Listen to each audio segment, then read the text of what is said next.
See if it'll work. I'll clear down.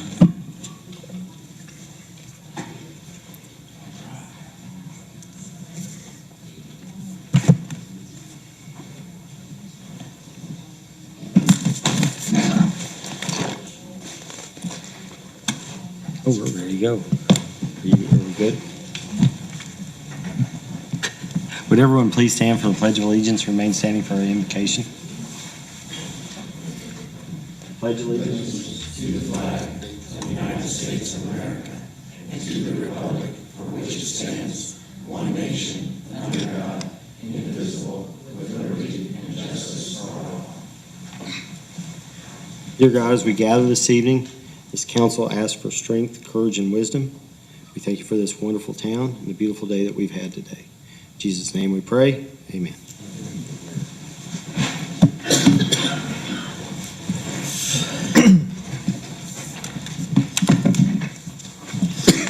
Call to order the March 15th meeting of the Mooresville Town Council. Gentlemen have had a chance to review the minutes. I need a motion to either approve or amend the minutes. Motion to approve. Motion been made. Do I have a second? Second. Motion made and seconded. All in favor? Aye. I'm a no. I'm a no, and he's an abstain.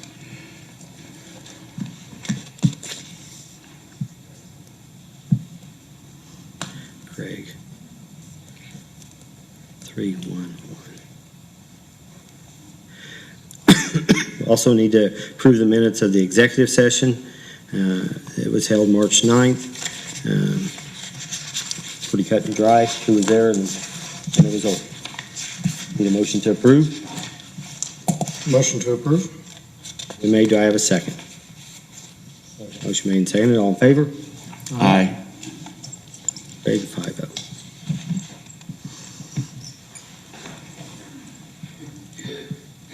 Unfinished business, Bakertilly engagement letter, sewer bond.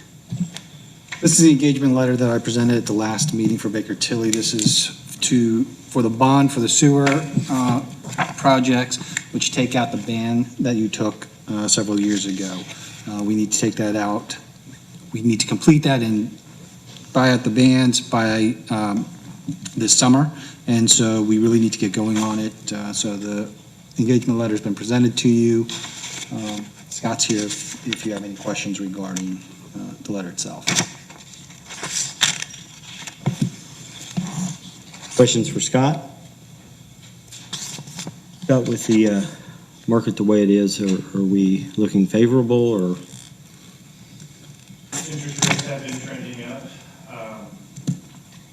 They're still, even after having the increases this year, still, when you look at a long span of time, relatively low. I mean, we're not in the 4, 5, 6% range yet, so we'll soon be better. Now, there was, on the ban, we were able to take it out early, weren't we, as far as bid it? Can we bid it sooner than the 24 months? Or pay it sooner than 24 months? Yeah, we can, as soon as we're ready to go and have financing in place, we'll take action. It comes due in July, I believe, if we're ready before then. We'll do it. Questions for Scott? Motion to enter into the agreement for the engagement letter of Bakertilly.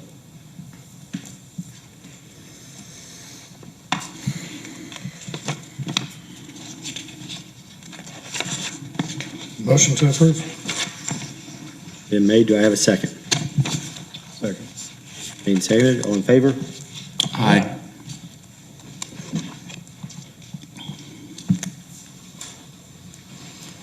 Great, 5-0. New business, Councilman Williams, salary donation, by Jeff Terry. Okay. This is pretty exciting for me to do. First off, back in my campaign, I said I would donate my salary back to the town in various ways. So this is part of that, but what we did, a friend of mine named Jeff Terry is also a local Mooresvillian that is a really interesting and outstanding individual, and he happens to have autism. And Jeffrey is a very talented author. He's a illustrator, and he has published books that are at our local library. Jeff likes to paint animals. So when I commissioned him, I called him and his family and said, would you mind painting Benji for the town of Mooresville? And he said, sure. And instead of payment, what he wanted was a $500 donation to our local library. So that was made on his behalf, and he spent a good portion of 6 months working on the painting that you see behind me. This past Saturday, him and his family and some of his art teachers from the past came in, and we took his pictures here with some of his works of art that he's done. So I'll just go through this real quickly to show you Jeff. So Jeff has a blog there if you want to learn more about him. He has published everything from calendars to children's books, and most of his books, if you can see, are on a specific animal. So he'll write the book and he'll illustrate it based on his knowledge. And something interesting about Jeff, when he was young, his mother was told that he would never be verbal and be able to communicate like average children, or however you want to word that. But he's really gone way beyond that and is quite amazing. Here's Jeff working on the painting, and I wanted to point out, and his mother pointed out to me, that if you notice the way he paints is via using his fist like this, and that's because, and you can see it there, that's because he lost part of a finger when he was young, so he's got to overcome that in addition to the rest, and he paints with a fist. So they wanted me to show you that. So here's the picture that Jeff used. The top left was a photograph of Benji, and you can see by the painting that's how he got the color of the background, and that was his interpretation of the painting. He started by drawing it with pencil, and then he started filling in colors over time, and you can see there are a couple of stages of the painting there. So this is his family on the right. That's Jeff next to the painting. His stepfather Orville Abney and his mother Jackie Ward Abney. Jeff is the grandson of Jack and Carolyn Ward here in town of Ward's Apparel. So there he is here at the Government Center. He was really thrilled. The lady on the left was his first teacher that got him involved in painting. Something interesting that happened as a result of this is that just recently, this is a Facebook page of the Morgan County History Partnership. When you think of Benji, you think of Frank Inn, who is a local and a very accomplished person. If you go to their Facebook page, just a couple of posts back, they have a really detailed entry about Frank Inn, who was an animal trainer in Hollywood, very famous. He was on the casts of Beverly Hillbillies, Green Acres, all kinds of famous sitcoms. And so you can go there. I just wanted you to see that. They do a really good job of explaining who he was. And then there's links on there to video of Frank Inn speaking. So that just happened to be a coincidence that came out right when we were doing this. But basically that's... this will be hanging near the clerk's office in the entry of the building, so if you want to see it then, you can come see it, or you can come up afterwards and take a closer look at the painting. But I want to thank Jeff Terry and his family for making it possible. So that's it. Yeah. Next item on the agenda is a HNTD agreement. Gentlemen, this is the agreement, and moving forward, we had agreed to the contract, the emergency services contract on the advanced action plan at the wastewater treatment plant. I'm glad to say that just in the short time that HNTB has been there with their trainers and operators and overseers, our plant has turned around tremendously. We did have a 2.5-inch rain event. Found things on the system that didn't, even though HNTB designed it, trained us, they found parts of that system that would go into storm mode and basically run the plant with the major rain event. They're still learning. I think, Jeff, I don't know when you did that project, or you were here in 11, 12, and they're still learning today as far as things that can do, that it was designed to do it, but it was just never put into action. So it's been nice having them out there. IDM has been updated weekly on our progress and is extremely happy with it. We had one mechanical failure this week, and within 12 hours, they had the plant back where it needed to be just because of that one mechanical failure. So that's something that they're looking at it with fresh eyes, looking at it with different, I don't want to say leadership, but with a different trainer, someone that has been away from our plant, seen other plants, and then come back to this one. When we entered into the agreement to have them come in, it was kind of on a rush and emergency basis. We had some troubles. They came in and took care of it, and at that time they did say that they wanted to go ahead and freshen up that contract. Nothing's changed as far as the overall scope and what they're doing or the pricing that they gave us to do it. But this is the cleaned up version that has been through their legal counsel and our legal counsel.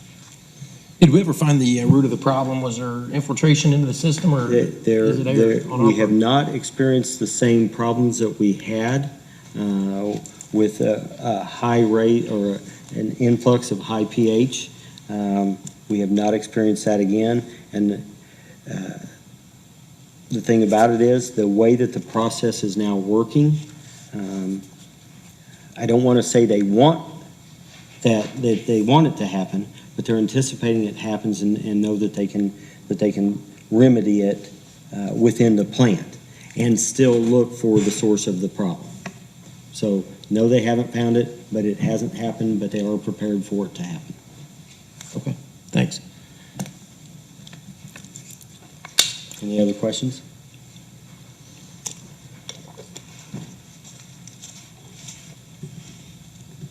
I need a motion to approve or deny the agreement with HNTB. Motion to approve the agreement with HNTB. Motion been made. Do I have a second? Second. Motion made and seconded. All in favor? Aye. Jeff Dustin, 5-0. Harrison Street rezone. I think I saw John out there.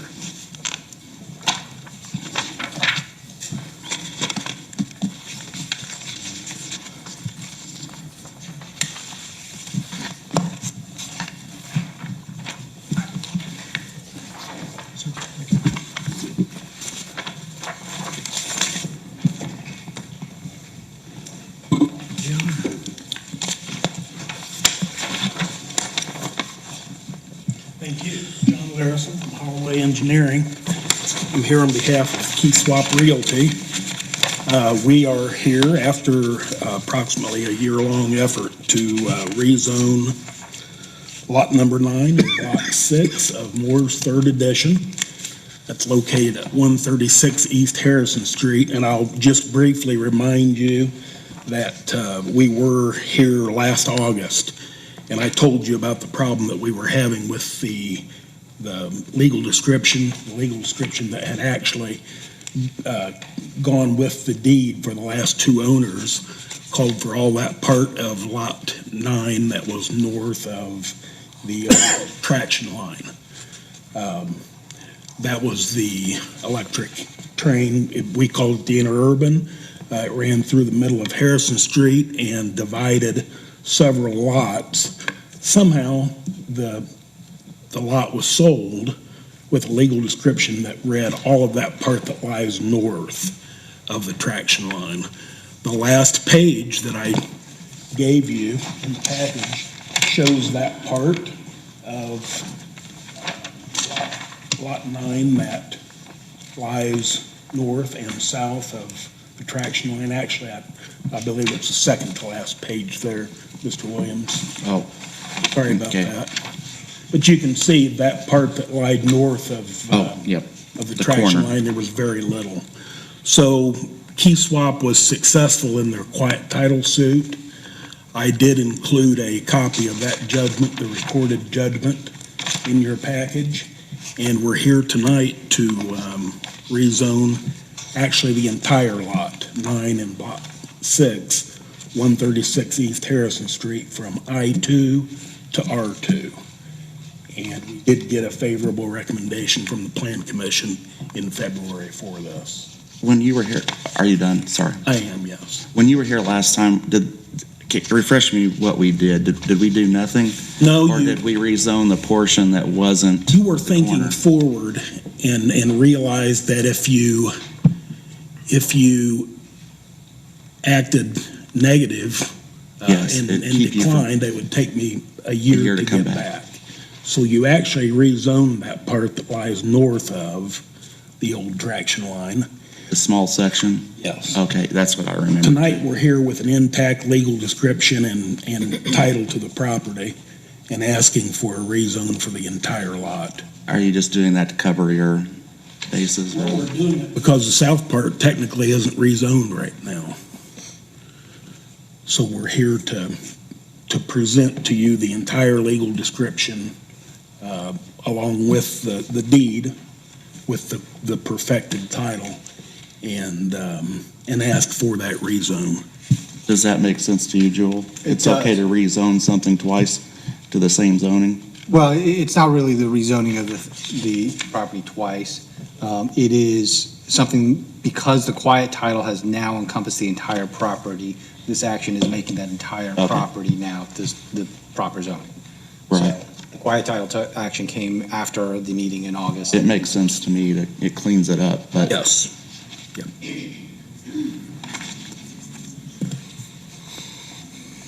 Now, right now, we've been in contact by the property owner immediately east of it with some drainage issues. Do you know of any drainage issues currently between those two properties? I had some notice of that just this morning. I went out and looked at the situation and talked with Dave Moore about it. It looks to me like the existing drainage pipe north of Carr's building, actually north and just east of it, and in the railroad right-of-way, has been silted in.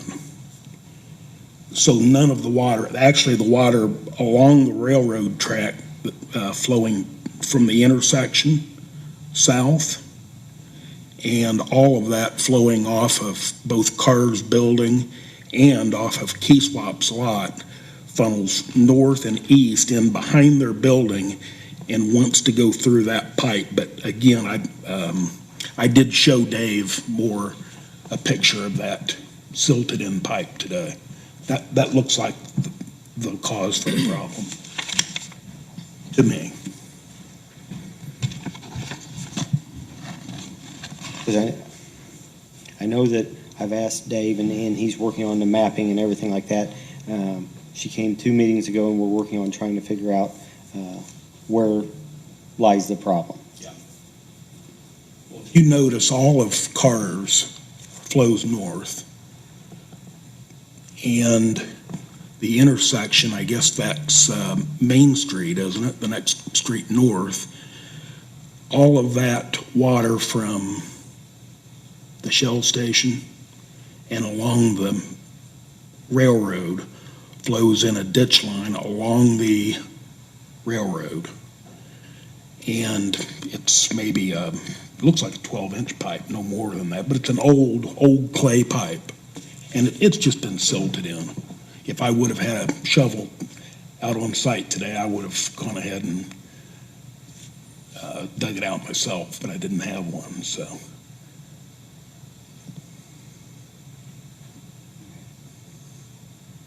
Obviously, all that water there has to get across the railroad down to the creek, so that is what's stopping it. So has Key Swap experienced flooding on their property currently? I know this 2.5-inch rain event that we just had. Yeah. Not like what they're having there north of Carr's building. There are 2 inlets on this property.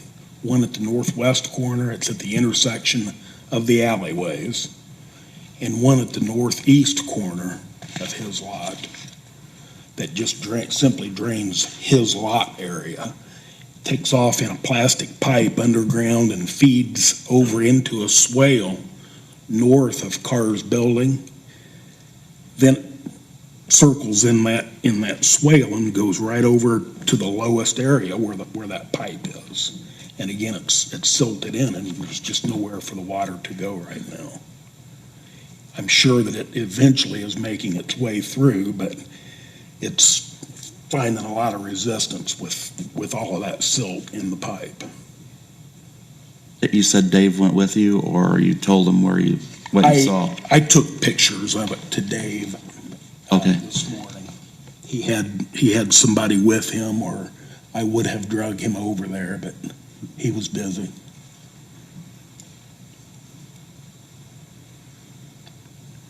That's the north end of Carr's property? Yes, north and east end of Carr's property, just in the railroad right-of-way is I didn't have a shovel and I didn't have a tape measure, but it looked like about a 12-inch pipe. Where does it, you don't know where it goes, John, from the? Goes underground, obviously, under the railroad. I didn't see the outlet. There's another building and a parking lot on the other side of the railroad right there. I didn't see the outlet. But it's going to end up in the same creek that drains the rest of town.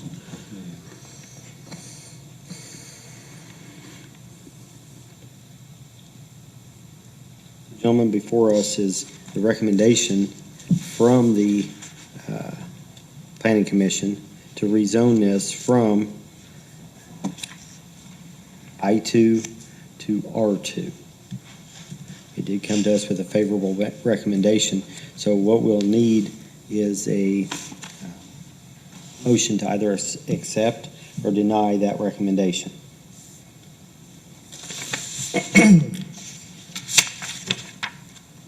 Motion to accept the Plan Commission's recommendation from I-2 to R2. Made, do I have a second? Motion made and seconded, all in favor? Aye. Thank you very much. Jeff Gregg, 5-0. A long process for a year.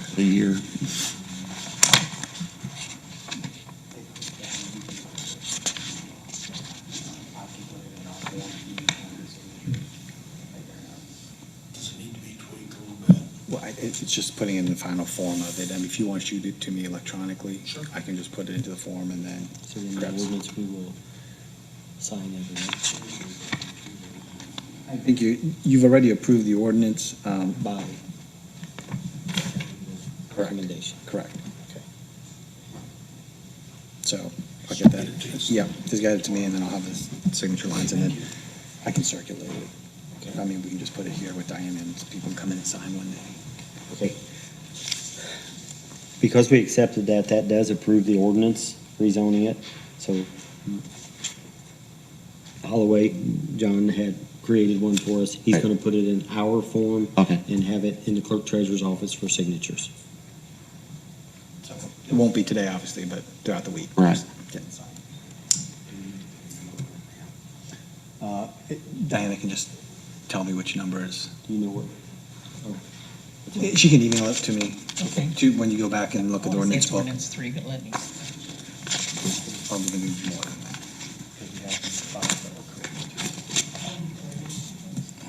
I emailed them to you. Sorry.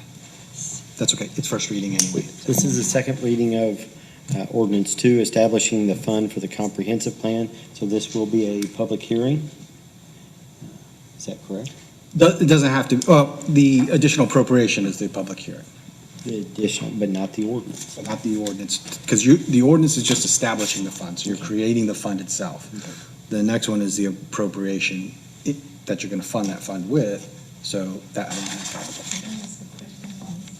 with. Paige was in the office talking a little bit about this, and she mentioned that she wasn't real sure that we could move money from the general to the thoroughfare plan.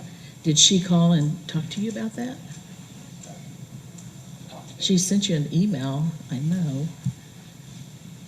So she was concerned about creating a fund. She thought, she would recommend just leaving it in the general account and earmarking it for the thoroughfare plan. But she didn't, she believes that you can only move money from the general to the rainy day. I thought you were funding this out of the CARES Act funding. Back last year, the State Board of Accounts, during our webinar, explained to us that we needed to transfer those funds over to the general account and leave the zero balance, because we were supposed to move it back to where however we applied for the application, which was for salary, so we could apply it back into the general. And I think Paige sent you that documentation that I forwarded to her showing. I would suggest that we table this. She said she was going to contact you.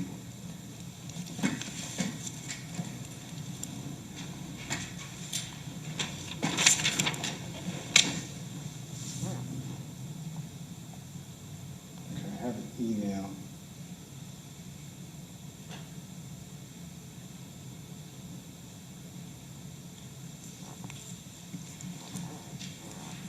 Actually, Paige wasn't aware that the State Board of Accounts had notified the units to transfer the funds. I mean, from our discussion, I thought it was in a CARES Act fund that we were moving over to this, the remainder No, it's of sitting that. in the general account right now.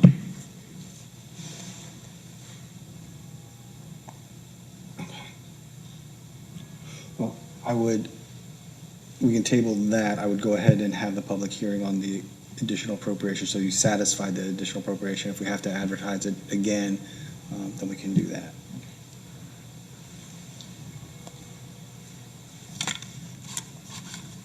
So I need a motion to table the ordinance establishing the fund.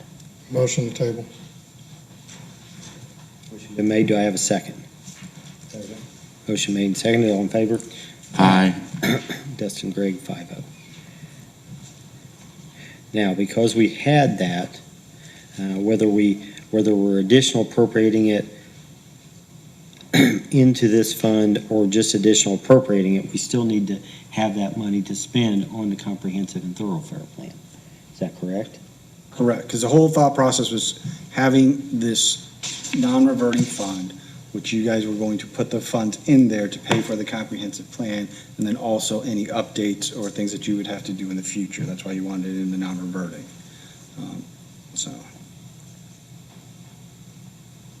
So the additional appropriation is a conversation, the public hearing part of it is whether or not it should be spent on that particular item. Correct. So this is the public hearing for that. We have agreed to fund it and move forward. Since it is a public hearing, we do have a sign-up sheet. I mean, that might be from an old meeting. I'm not sure if somebody signed that. There, We did have Greenwood someone address to sign the- tonight. is there a Melinda Grissamore? Comments. Oh, okay. Yeah. Did you want to speak on behalf, am I putting the cart before the horse? Did you want to speak on behalf of the additional appropriation? No, nothing to do with that. No, I just wanted to introduce myself. It has nothing to do with. So that's probably Okay, the we'll bring that up in public comments, if that's all right with you. Is there anyone that wants to speak either for or against the additional appropriation? Need a motion to close the public hearing. So moved.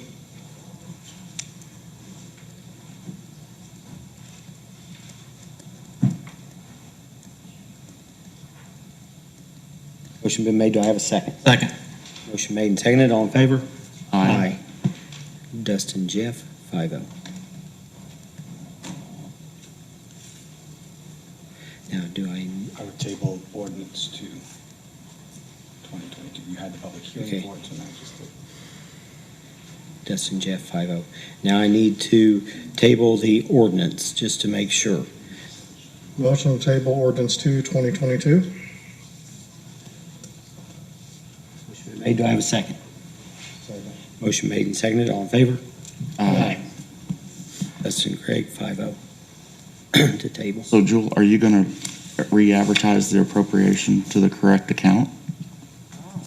Well, I'm it depends upon what we have to do for this. I mean, I have the communication from Paige. I'll reach out to her tomorrow to talk to her about. Correct me if I'm wrong, Diana, but I think she was talking about moving it to the rainy day. Is that right? Is that what she recommended? Well, she was recommending just leaving it in the general and Just leave it. earmarking the funds for it. But, and at that point, you don't have a non-reverting fund. So those would have to be budgeted again and again every year. So we'll figure out a way to get this resolved, because, I mean, I think the wish of the council was to find a way to create a non-reverting fund so that you don't have to be concerned about getting all these funds to keep your comprehensive plan updated, because you Right. ran into those issues with this plan and why this plan was this old, so. If you remember, that's what she said, if we put it in, leave it in the general fund. Right. Then at that point in time, then we have to budget. Budget, yeah, Then make we'll it be a part over of our the budget. budget ordinance. Well, then we'll be, we'll be underfunding our budgets if we put that back in there. Oh, yeah, that's correct. So we'll figure it out. I'll reach out to Paige and work with her on that. Okay. That clear as mud to everyone? Department heads.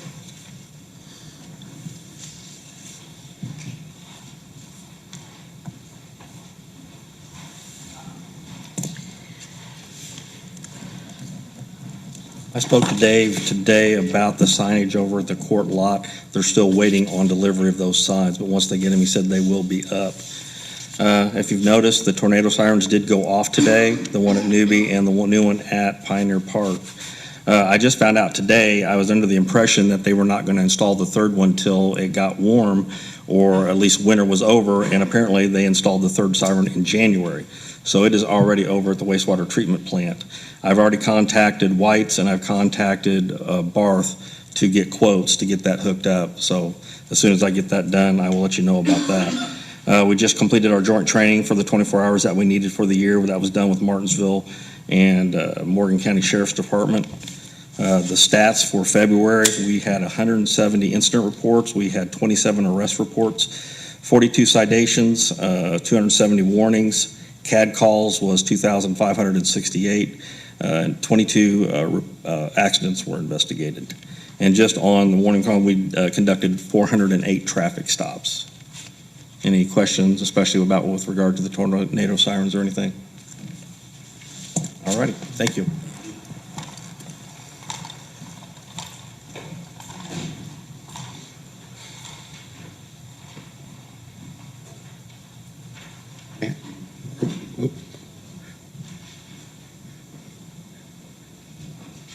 Any other department heads?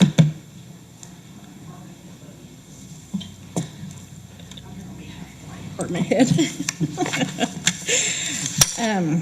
At the last meeting, I did a presentation about the docket from the year in 2021. And the only thing I wanted to add to that, tonight, there was, Shane had mentioned something about the management letter during that, and I had stated I wasn't sure if we could talk about that or not. I was basing that on this last paragraph in the management letter that reads, "This communication is intended solely for the information and use of management, governance, and others within the organization, and is not intended to be and should not be used by anyone other than these specified parties." Apparently I misspoke. It's been brought to our attention since that time that the State Board of Accounts does allow this to be released once the audit has been released. We haven't been able to find where that's in writing, but nonetheless, that's what they said. So I have a copy here, and I just want, to clear that up. I apologize for my error in saying that I wasn't sure that we could talk about it. I didn't say we couldn't, I just wasn't sure, and I wanted to be careful about that. That being said, in the management letter, it does mention, and I'll read it straight from the letter, the state revolving fund bond payments were not approved by the governing board. The payments are made directly from the Bank of New York bank account. Those are the only bond payments that are mentioned in this letter, are the ones that are made by the Bank of New York to the bond servicer. And I talked about that at the last meeting, that we make the payment to the Bank of New York, we make them monthly, and then twice a year, they pay them out to the bond servicer. Those were not on the docket, not as an oversight, but we intentionally didn't put them on the docket because we didn't realize that the State Board of Accounts wants them on there, because you approved them as a council when we made the payment to the Bank of New York. It seemed to us like that was redundant to then turn around and put it on the docket again when they turn around and pay it forward. We also do a transfer that funds that bond payment. I told you that last time too. So then that actually puts it on the docket 3 times. But during our exit conference, we had a conversation. The auditor said they want them on there. Her supervisor said he kind of saw our point, but they talked about it, and their final determination was they want them on there. So from that point on, we have put them on there. The first one after the exit interview that they would have made would have been in January of 2021, and there were actually 2 of them made in January by the Bank of New York, one for the band bond and one for the state revolving fund that we pay monthly. Those 2 payments were part of this docket where we had the date issue, so they were not on the docket earlier in the year, but they were on this year-end docket that we created. So anyway, I just wanted to clear that up, that we could talk about this, but I didn't know that at the time. And I actually have copies of it here if anybody wants them. I'll just leave them up here for anybody to come and get one afterwards if they want to look at that. So just wanted to clear that up. And I think Diane might want to talk about what we're doing to correct the issue going forward. Regarding the issue of missing items on the docket, myself and my staff have begun taking corrective actions in the following manner. We had a conversation with Keystone Software regarding the creation of the docket. We received some guidance regarding the best way to create the docket, and also learned about a function in the software to prevent things that don't need to be on the docket, such as appropriations, corrections of previously approved items from being pulled in when the docket is created, using from and the 2 dates. We also made a recommendation to Keystone about a way to simplify the process, and they thought it was a great idea and said that they will try to get it implemented in the software within the next quarter. So it's great joint effort there.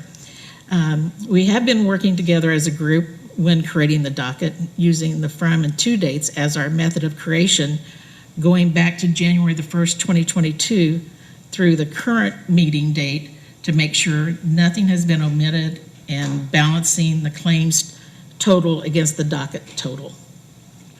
We are in the process of creating a written document to reflect our new docket creation process. Excuse me. Process, and we'll be adding it to our internal controls documentation for our department. Once the document is completed, we will submit a copy to the town council. Research the SBOA's website under the best practices section and for any recommendations on creating a meeting docket and found none, and we do not recall receiving any official SBOA training on what items should appear on a docket. We plan to submit a question on this topic during our next monthly webinar. Audit reports for any unit in the state of Indiana that is audited by the SBOA can be found on their website at www.in.gov/SBOA. And I want to conclude by saying we are satisfied that we have done our due diligence in correcting this issue going forward, and are confident that we will be able to show that during our next audit. And anybody have any questions? I just have a couple things, not trying to pile on here, but I want to thank Debbie for coming up and correcting the record on that. I knew it was the case because the council had already voted past, and their treasurer had brought up items from that same management letter, including the inventorying of assets. So we had already done that a long time ago, and that was done in a public meeting. At the time, I remember the council president mentioning that it would help us with the SBOA, so I think we did know about that.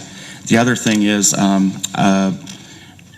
just as a food for thought for the council, and I was going to ask Jewel about this, Paige had brought up this is a resolution, she called it an ordinance, but a resolution or ordinance from, this is from 1988, and in the last paragraph of it, she talked about it last meeting. But it does say, this is something that the town of Mooresville passed, and Ann Whaley was the clerk at the time. It says, provided that said payments are included on the next list of claims for approval to the town board of trustees at its next scheduled meeting. So the idea that it's new that we need to put claims on the next docket of this nature, this is from 1988. I don't think that's really changed. And then I asked the town attorney for state code regarding this. It's IC 36-4-8-14. At the end it says, the legislative body or the board having jurisdiction over the allowance of the claim shall, there's that word shall we talked about, review and allow the claim at its next regular special meeting following a pre-approved payment of the expense. So to me, even though the auditors may not have caught it doesn't negate that that's the law. So I think maybe we need to look at, we're updating some ordinances that you're working on. Maybe we should add this issue to the list so that there's one that's newer than 1988 and mirrors the state law that's in effect now, which seems to me similar to what was done in 1988. So you're just asking for the preparation of the ordinance which allows for the prepayment of claims? Because that's what that statute is. Yeah, The list of claims that can be paid. Yeah, there's a list of claims in this Indiana code. It's the ones we're talking about, bonds, Right. utilities, things like that. But that it needs to be clear, that needs to be approved on the next meeting, which it sounds like they're working on, and I'm glad to hear. It also correct me if I'm wrong, Diana, that sounded like you said that you are reconciling the actual claims on the docket now to what? I can't remember what you said. Actually, what we're doing is we're taking all of the vouchers Yeah. and we're running a tape on them and making sure that that balance matches the balance on the docket. I think that's really going to help.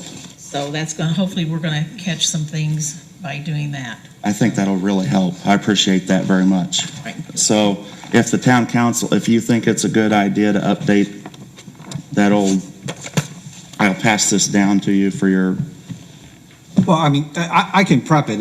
It'll be clarifying that it's just going to be a codification of the code site.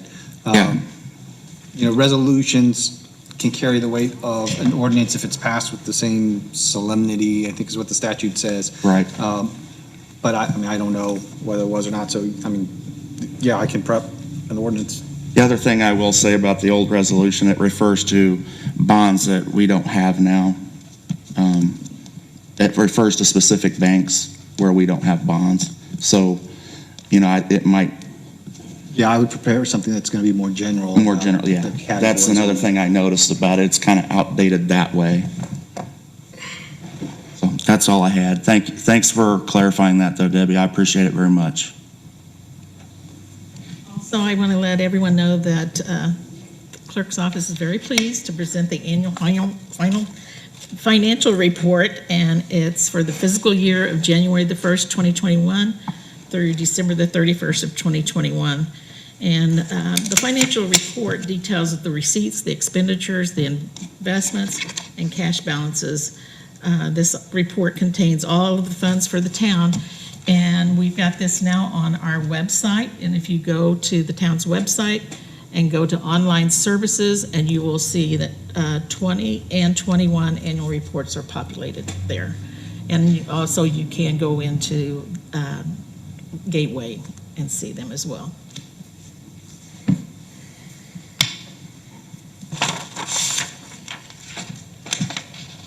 You guys have a chance to look at that? She emailed it to us. I think it puts us in pretty good shape. Any other department heads that want to get up and speak? Matt, are you getting up or not? No, I'm good, thank you. Chris? On to the next meeting, Ron. Chris, do you want to say anything? Legal counsel. Couple things. First of all, the ordinance to create the fund for the Mooresville Police IPEP grant and for the Park IPEP grant, I sent those over to Diana today. I thought Beth had sent them to you earlier, but they're in your inbox, so then those two funds can be created for those grants. Update on the villages of Eastmore. Ashley was able to work with Dave and get some numbers on lights, and it came out to about $13.12 per month for the standard overhang lights. 13 lights at $170.56 so the 12-month period would be $2,046.72 for what the town pays in the standard rate on that. If the town's comfortable with that, we can incorporate that into a contract. I think we're still waiting on the actual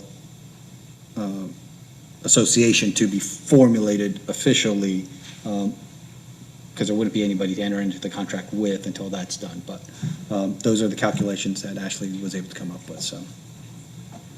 And she worked with Dave on that. So, go ahead.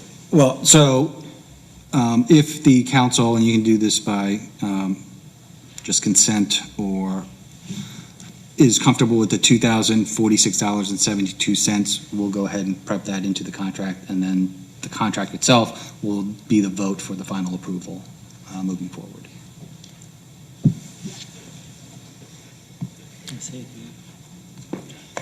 So the calculation for the 13 lights that a town would normally pay is $2,046.72. If the council is comfortable with that, and I can just do that by consent, or with that number being the amount that the town is willing to pay for those 13 lights in the villages of Eastmore, and the remainder of those lights being run as part of the homeowners association, we can use that number and put it into the contract and move forward. Other subdivisions that we've done this in, the homeowners association still gets the light bill. They still pay it. And then on a quarterly or biannual basis, they send us a bill and we approve it and send in the money back. Is that what you were planning on, or? I was planning on having a contract that lined all of that out, and the processes of how that was going to work. And I think that's really going to be a discussion with the homeowner association on how they want it to be, if they want to be monthly or quarterly or what. Or is it a one-time lump sum?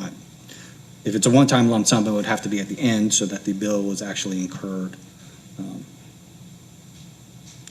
Okay. And then, I don't know, was there a number given on how many lights are out there? 13 is the number that we're looking at that are Per already. Do you know, I know you've talked to the developer, is he here? Nope. Do you know, Shane, how many lights are out there? He told me 13. That's what I was told. Dave told you, or the? Actually, I don't know that I asked Steve Buchanan that, but Ashley told me 13. I spoke with Ashley, And she's been in contact with. who's the attorney. I didn't go out and count them I just myself. didn't know if there can. was lights in the undeveloped part that we haven't taken in. I think this is residential, the residential side only. That's my understanding. Is that what you're asking? Well, I know that there's part of it that hasn't been. That's right, yeah. And I don't know if there's lights there that they have had on and now they've turned off. Are we going to stipulate that if we're paying for 13 and there's 15 lights, that they still have to, they chose to put 15 lights in, or? The contract's going to delineate 13 right now unless the homeowners association pushes back and says, no, we want to do something. So, I think the number of lights is going to be negotiable. Well, maybe not. We may not want to negotiate. Well, I was going to say, it's by our ordinance, is what I'd hope. So 1312 is the amount per month that the town pays per light. The town hasn't taken over those areas you're speaking about, have they? I don't think. The areas that, I'm assuming the areas that those 13 lights are in are the areas that we have taken. Right, in the phases that we've, Yes. have residential only, and that's my understanding. Steve's very clear on that. Yeah. Okay. Yeah, and Okay. Comments, consensus? Do we want to move forward?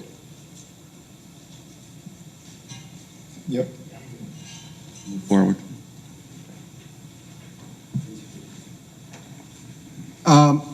Next thing is we've had some discussion on the sewage system over there by the Rainbow Road area. Banny had some issues where they could not be here, but the numbers that they. He's actually here. Oh, is he? I saw him, I thought, come in. Jeff? Nope. He's over there. There he is. He's hiding. He's hiding. He did come in. Okay. Well, Jeff, I know you just went through something, you didn't have to come in. The numbers that were presented by Banning on that, by Kent, are still good numbers. So really what I need from the council is the intent to move forward with that project of getting it finally designed, provided that the neighborhood annexes into the town of Mooresville. And so I have had discussions with Josh Messmer, who is a resident of that. He's indicated he would be willing to go around and be the point person for the neighborhood to try and attain those signatures. So if the council is willing, and these are all tied in with the still pending litigation matters that we have on the eminent domain that we needed to take at the back of that neighborhood and the pipe going through to for the new sewer system. And so in a resolution for all of that, this is part of that resolution. So it would wrap up those cases. We could get them finally fully resolved, and then hopefully annex in additional properties into the town, but then with that would be the obligation of running the sewer. Comments or questions? You may not be able to answer this, and just tell me if you can't. So is this a good time to approach the water company about putting in water at the same time? I'm thinking for billing purposes, et cetera. It'd be Hill. See, I'm not sure if it's Hill or American. I mean, that's going to be a question for Hill. I don't know if Hill's a regulated utility or not. I mean, their issues and plans, if they're regulated, are a lot more difficult to expand and move forward than a non-regulated utility like a municipality. Mhm. We could have those discussions. But you can't run sewer and water lines in the same ditch anyhow, can you? No, there's got to be a certain gap between the two, because you don't want to have something happen to your sewer line Right. then affect your potable water. Right. And so, I think I understand what you're saying, that you would like for water to be out there so it can run on the meters as opposed to just the estimate of the well. Yeah, I mean, Hill's a member-owned, and I think homeowners would have to pay to get it ran there. Yeah, and so I'm more concerned about getting these cases resolved. yeah, I And then understand. dropping this thing in there, so. I understand. I just thought I would ask. No, yeah. A couple of residents have asked me about it, so I thought I'd bring it up. It wouldn't hurt to give them a call or talk to them. No, I can do that. Okay.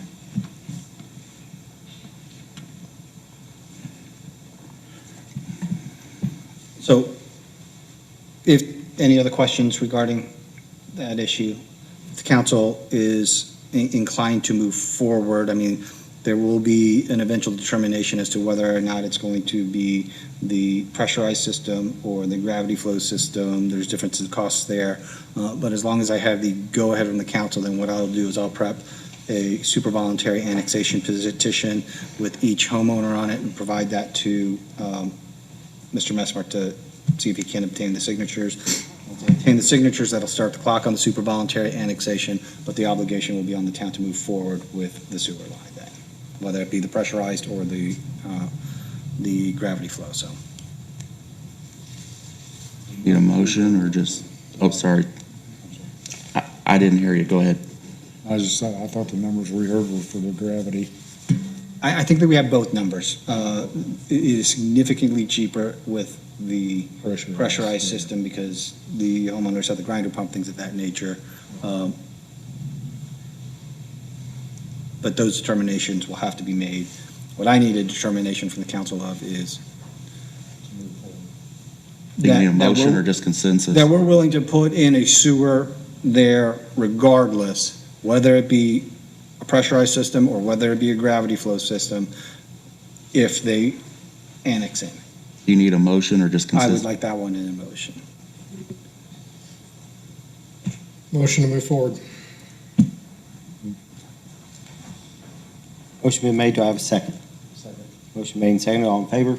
Aye. Justin, Greg, 5-0. Does that have to be unanimous as far as the, For a super voluntary annexation, yes. For a voluntary annexation, it's not 100%. But that will determine the entire process we have to follow moving forward. Super voluntary, we can wrap that up in, once the petition's filed, within 60 days. A voluntary petition's going to take. So the hope would be that it is super voluntary. Okay, the last thing that I have is based upon the request of the council. I have prepared 3 letters for your review regarding the Chief Julian, and I just need direction from the council of how to proceed.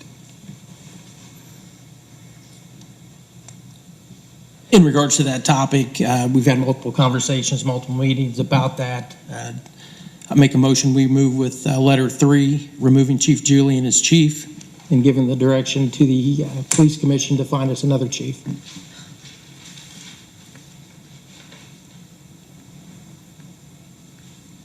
Comments?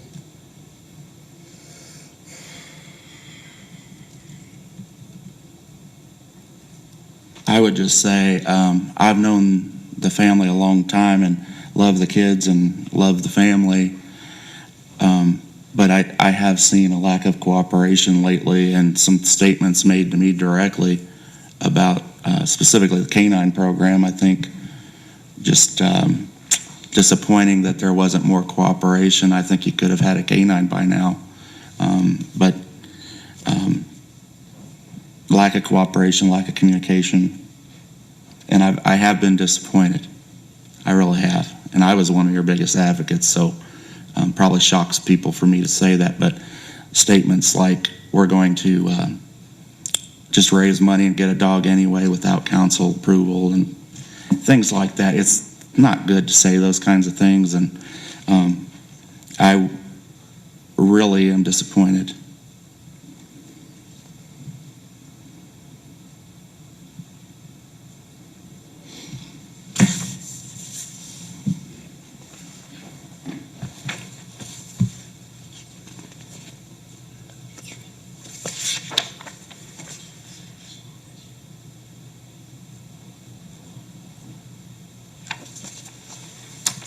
Okay, so I have a motion on the floor to move forward with option, with the letter 3.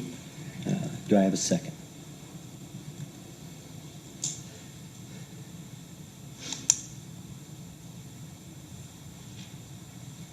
I'll second. Motion made and seconded. All in favor? Aye.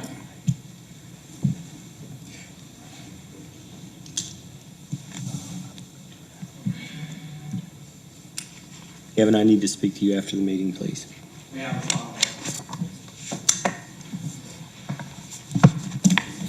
will speak to you after the meeting.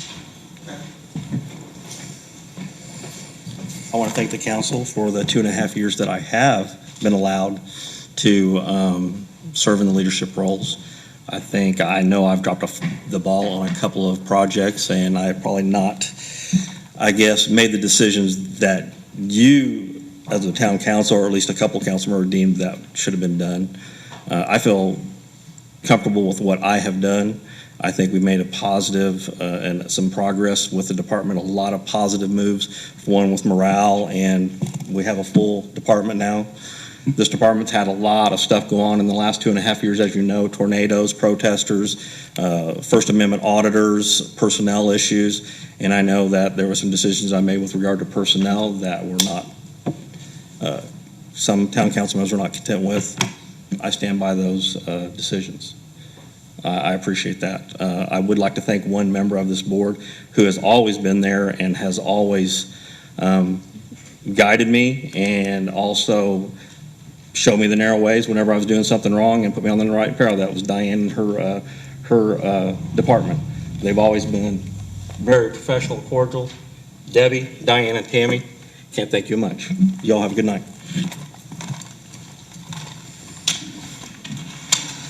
Anything else? I don't have anything further. Public comments.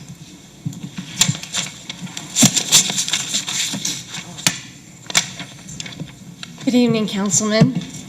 I would just want to say thank you for your service to the community. I know how your meetings sometimes go later than what you'd like, but it doesn't go unrecognized. I'm here today to introduce myself. My name is Melinda Griesmer, and I am running for state representative for the new district, District 57. And this is a new district as a result of the census. And the State House redrew the State House district lines. And this new district covers a portion of Johnson County, the northwest portion, and it comes in here to this county and it goes up into Plainfield and covers Guilford Township. So again, my name is Melinda Griesmer. I am a Republican, if that doesn't matter right now. But I currently serve on the Johnson County Council at large. I'm an elected councilman. I'm a elected precinct committeeman and a GOP convention delegate. So I understand your hard work, budget hearings, and all the like. So if there's anything that I can do for you, feel free to reach out to me and I'd be glad to help out. You're in Peggy Mayfield's district, correct? No, No. I'm not. District 57 is an open district. Peggy she's is your- south. Oh, she's not your opponent at all? Not at all. Oh, I thought she was your opponent. No, Okay, no. District 57 is a new district. It's right, open seat. So, brand new. brand new. That's right. So, if there's anything I can do to help you out, please let me know. I'd be glad to. Thanks for coming in. Any other public comments?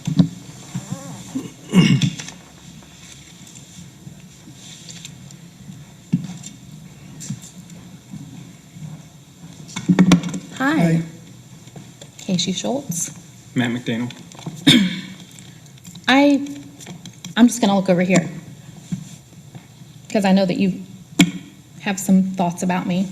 But first of all, I want to say this is beyond disappointing that you would remove somebody that the police department backs. Why would you not talk to the actual police officers who work under Kevin? Why would you? I mean, how many officers did you guys reach out to? Several, How many are several? Let's have a number. more than 3. More than 22 three. man department, yes. Yeah, that's 3 or is not several. 3 is a few. Oh, what you want? I want to tell you something that I know a little bit about. I heard this rumor was going to happen from somebody that knows you, Jeff, that you've been planning this since last August. Is that So right? this is, yeah. And I have that in notes, that was planned since August. That sounds pretty premeditated to me, that this has been your plan the entire time. That's not okay. This town board should do better than that. Kevin has cooperated more than he even should have. That's not true. Elaborate. It was a 5-0 vote. Oh, I heard. That's why I said the whole board. I'm looking this direction because you have a problem with me. Oh, certainly do not. Okay. Concerning the Canine Program, No, concerning me. I have problems with how you came across to me in an email threatening me with litigation, yes. Yeah, why is that? You tell me. Why was I brought up at one of your guys' meetings that was publicly recorded? But you've been in meetings involving this that you shouldn't have been involved in.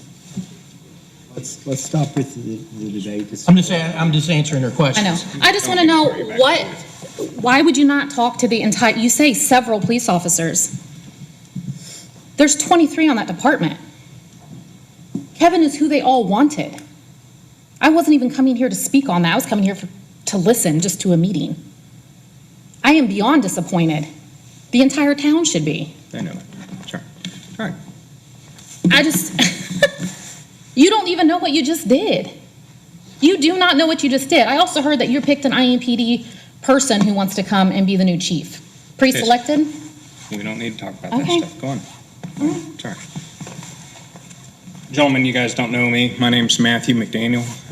Tommy knows me a little bit. Jeff and Shane know me a little bit. I don't know anything about all that rumor stuff. All I know is that we are better than what we were 3 years ago.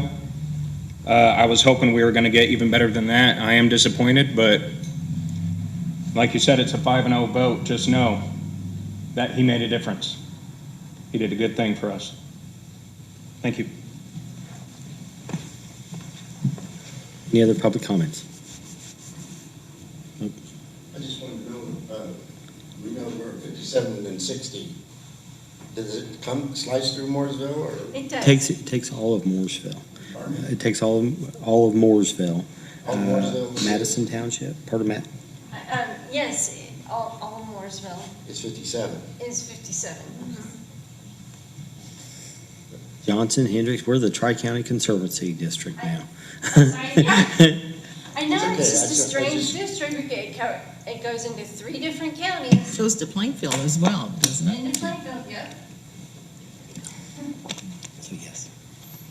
Did you have a comment?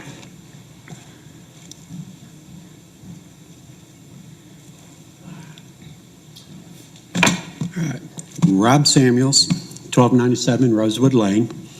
It's kind of ironic that I'm going to talk about this tonight and right now.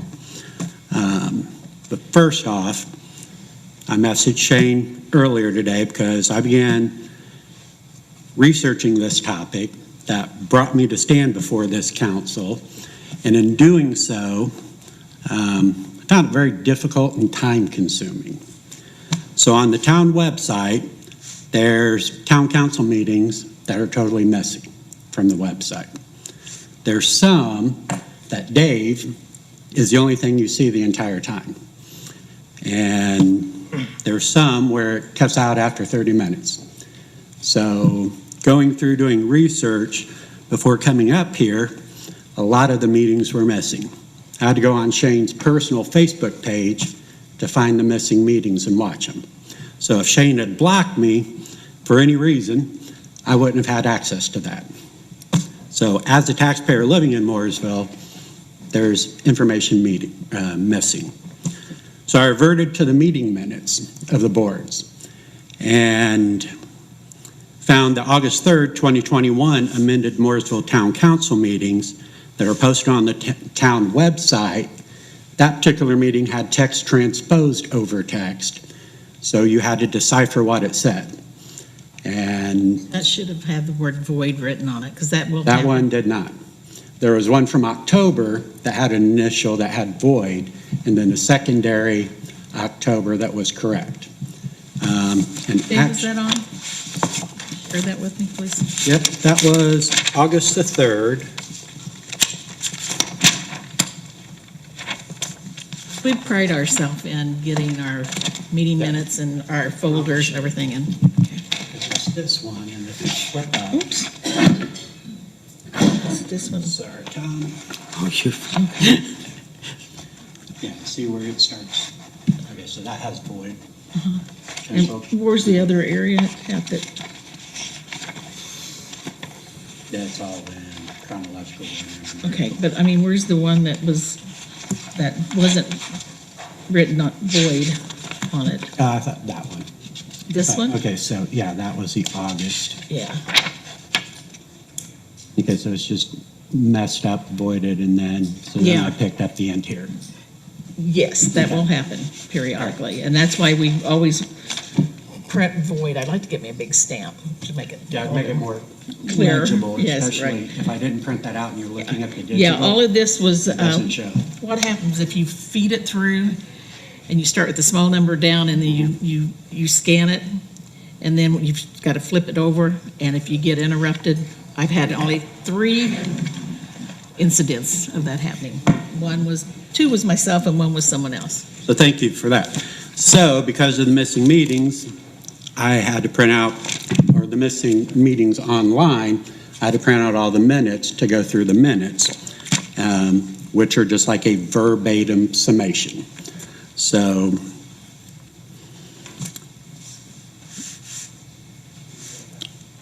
also during this research process, I was surprised to find that the Mooresville Police Commission meetings, they're not on the town website. I had to go on to their Facebook page to view them. They're not all there. What's there is of questionable quality at times, and several times it's not the entire meeting. So unfortunately, Shane's not at all those meetings recording them, so I had no way of finding that info. I had to rely 100% off of the meeting minutes from that meeting. And then looking at those minutes, on the Police Commission, there's been no meeting minutes since October of 2021. There's been meetings since then, but on the town website, there's nothing posted. So I don't know who posts those or handles that, but after October, if I couldn't find a video meeting, I had nothing to pull information off of. So as a taxpayer, Shane tells people get involved in government, go to meetings, look up the information. It's hard to find that information. And also from a technical software side, the website is like something when computers came out and I was in high school, how they looked. So that's just a personal thing. So now that that's out of the way, the real reason I came up here and come before this council And the irony of this, which had me questioning, do I do this or do I not? And it's like, screw it. I spent all weekend looking at every single town council meeting from July forward and reading every minutes from July forward. So you guys sit up here and you know what this is like, so imagine me in my office for a whole weekend watching you guys. You look a lot thinner on video, and I figure my rear is going to look a lot wider when I do see this, if it gets posted. But Shane said there's a new computer system, so hopefully that will be resolved. Plus, it gives Shane a little comfort that he's not in a room with all hair people. So I come before this council today to ask about probably the one thing I've been watching silently since July, the freaking Mooresville Police Department Canine Program, which ironically was mentioned tonight, or more specifically, the lack of an active canine program. So I'm sure, as everybody knows, the citizens of Mooresville have not had a canine unit since July of 2021, when the last canine was medically retired. And irony comes around. I feel like I stand here before you to beat a dead horse, but I'm going to go ahead and we'll see. So as I said prior, I spent this weekend going back and viewing every town council meeting, police commission meeting, and all the minutes back to July of 2021 to see why this town does not have a canine unit, which led me here to discuss my findings and to ask the council really for some clarifications that I found during that research and to see where each member really stands. And I'm going to go through all of this for the benefit, as Shane likes to say, so you can say you're my mentor on this one. They don't take that good or bad. Hey, people don't like me either, so I'm going through all this for the benefit of the public so that the public has this info and that this info is recorded so that anyone that has a question doesn't have to spend a weekend going through what I did, watching everything that happened. So now I know everything that you guys have done, discussed since July. I've learned a lot about legal and what's the difference between a resolution and ordinance, appropriations, how you can appropriate money. So if you ever need a day off, I may be able to fake it and fill in for you. So on July 15th, 2021, Chief Julian, the chief at the time, notified the police commission on raising money at the Old Settlers Fair for the department Canine Program and advised that they raised approximately $1,600 at that fair, with the total canine funds being approximately $2,600 as of that date. He also spoke about making the fund a line item within the town council to look for money for that line item. On July 20th, 2021, Chief Julian came to this town council and advised that the last department canine was medically retired and that a fundraiser will be kicked off to raise funds to purchase a canine in 2022. The cost would be between $15,000 and $20,000 in addition to a minimum of $10,000 in maintenance funds. There was no objections and no questions from any member on this town council. And I believe at that time, everyone that's sitting here now was on the council then, in July. And even the town attorney told the chief if he needed help with fundraising to let him know. So, next meeting, August 3rd, 2021, town council meeting, Councilman Williams mentioned his willingness to have a canine program with a one-time $20,000 for the budget cycle. Council President Worthen discussed possible options for the use of the cash reserve, and Councilman Williams stated that a canine would be a good use of surplus funds. So every time money is brought up, you seem to know the answer. Does the town still have surplus funds? Okay. And is it above $1 million now? Because I think from what I've seen, it's been like a roughly $700,000 in the last 2 fiscal years. That was just an annual surplus. Right. 1 year, yeah. It's well over that. Okay. At that same meeting, someone from the audience, and this I'm relying off of minutes, so I can't tell you who it was. Someone from the audience spoke about current fundraising in process for the Canine Program, and then in the public comments, Dawn Brock expressed her concern about funding the Canine Program, and that she would like to see it be a permanent line item budget, even volunteering to start a petition to do so. She also expressed a desire to see a fund for the retired canine units to offset costs after retirement when they're retired due to medical issues. Council President Worthen, and I use that whole title because that's how it says in the minutes. So Council President Worthen discussed a few proposals to pay off debt for the police department and dispatch equipment, which would free up funds for a canine unit. And I'll interject here because around that time, fundraising going on,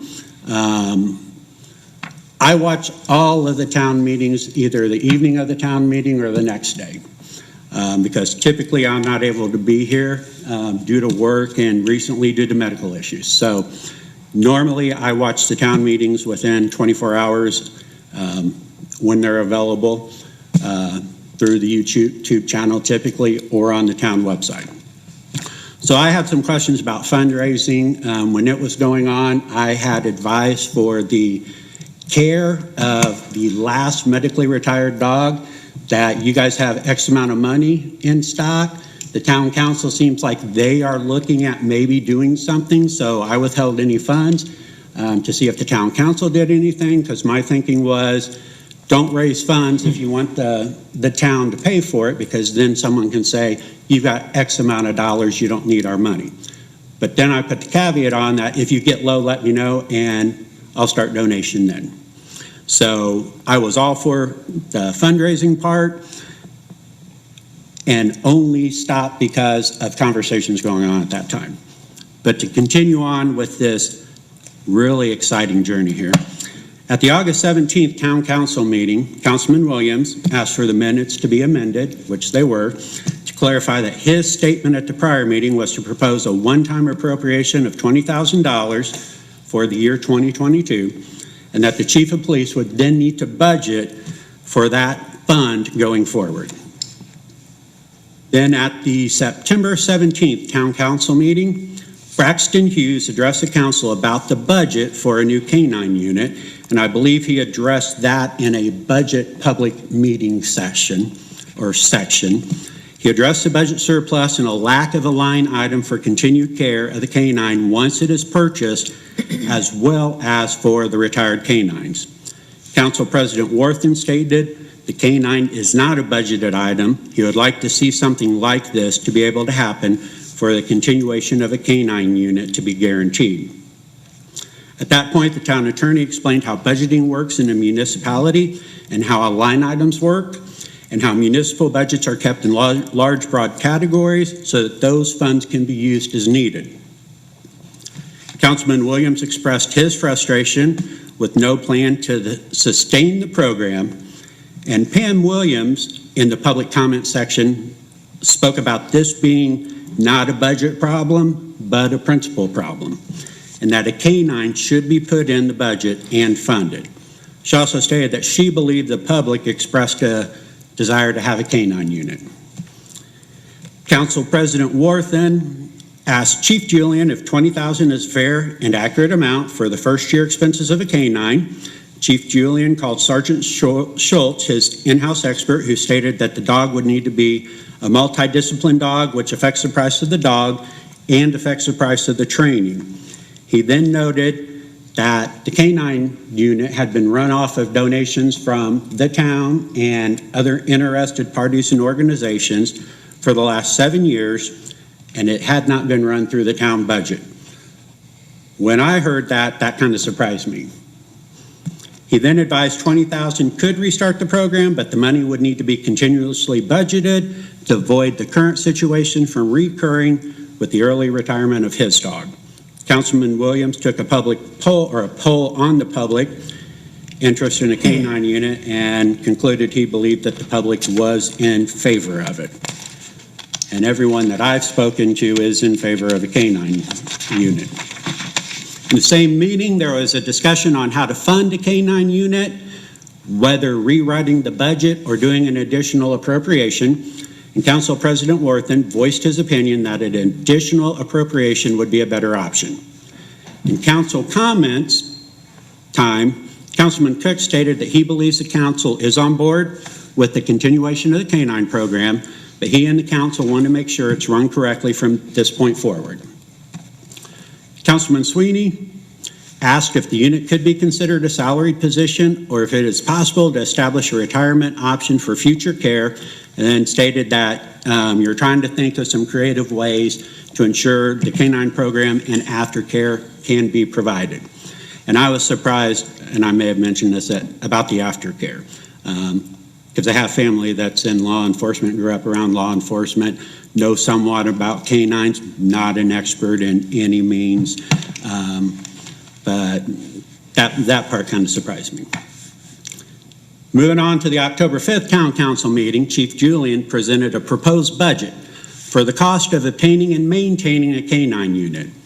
At this point, he was looking at a vendor in Rhode Island who was a member of the American Police Canine Association. Councilman Cook asked if IMPD Officer Dill had been contacted to inquire about a dog. The chief advised they had not, but that they will contact him to inquire about the availability and cost. Now, me as a taxpayer, I questioned when I saw that and then verified it in the transcript or the minute meeting, why a council member who is an IMPD officer would be trying to direct the police department to contact a fellow IMPD officer about the purchase of a canine dog. Could be a very logical explanation. Nothing was ever made, so that's just a little red flag from my background of going through data that jumped out. At the October 11th Mooresville Police Commission meeting, Chief Julian presented the commission with the new SOP regarding the Canine Program, and I believe this was the first SOP for a Canine Program that the department's had, or the first one in a long time that they had. The Canine SOP was passed by the Police Commission unanimously, and the attorney in the room stated it was one of the best SOPs he had seen. At the October 19th Town Council meeting, again, Chief Julian presented a quote from kennels recommended by IMPD Officer Mike Dill, and I believe he stated at that time that Mike Dill was no longer selling or training dogs and had referred him to these kennels to obtain and train a police canine and handler. The quote at that time was $17,650 plus $1,685, which I believe for the officer, food, per diem, lodging. Councilman Stanley stated that the dogs from that kennel are top-notch, and Councilman Cook then made a motion to table this item for further research. At the November 12th Town Council meeting, and luckily I condensed this information. I'm not reading verbatim because I'm tired, so this is a condensed version for public record. At the November 12th Town Council meeting, Councilman Cook, during council comments, expressed his dissatisfaction with the current leadership at the police department. He stated that in working with the department over the last few months that he noted a lack of respect from an officer that had addressed the council. He stated he struggles with the department head to allow that to go on and that the council shouldn't have to deal with that. That's from verbatim from the meeting minutes. So I personally will state that I totally agree with that entire statement. And to me, it makes it appear that this council does not want to hear from the town employees. So if a police officer comes before the board, however they're speaking, I mean, they're speaking as a town employee, possibly a citizen of this town. So if one of my employees comes to speak to me, I don't have an attitude of, I should not have to put up with that. No, that's what I'm paid for. That's my job. That's what I do. Give me your feedback, good, bad, ugly, whatever. So watching that, this is when I had to go on Shane's page to watch after I read this because I want to see what was the emotion in that statement because that tells me more than what words do. So I totally disagree with that statement. If the council doesn't want to hear from town employees, that's shocking. And from those comments, it makes it appear that town employees have no rights to address the town council, and that department heads are expected to prevent town employees from coming before this council. Being said publicly by a council member who voted to make Mooresville a sanctuary city for First Amendment rights, a free speech, is, in my personal opinion, 100% hypocritical and places the council out of reach for town employees who should have the right to address the council. Now, Council Cook raised issues with an officer's wife being what he perceived an essential part of the decision-making at a department meeting to discuss the canine unit. Councilman Cook then degraded a rookie officer, stating he doesn't know how to be a police officer, let alone a canine handler, and he expressed his concern at his ability to continue to serve as a liaison to the police department. Councilman Cook finished his comments by stating he was voted on the board to be responsible with money, and if they want to put the council in check, they will get no check.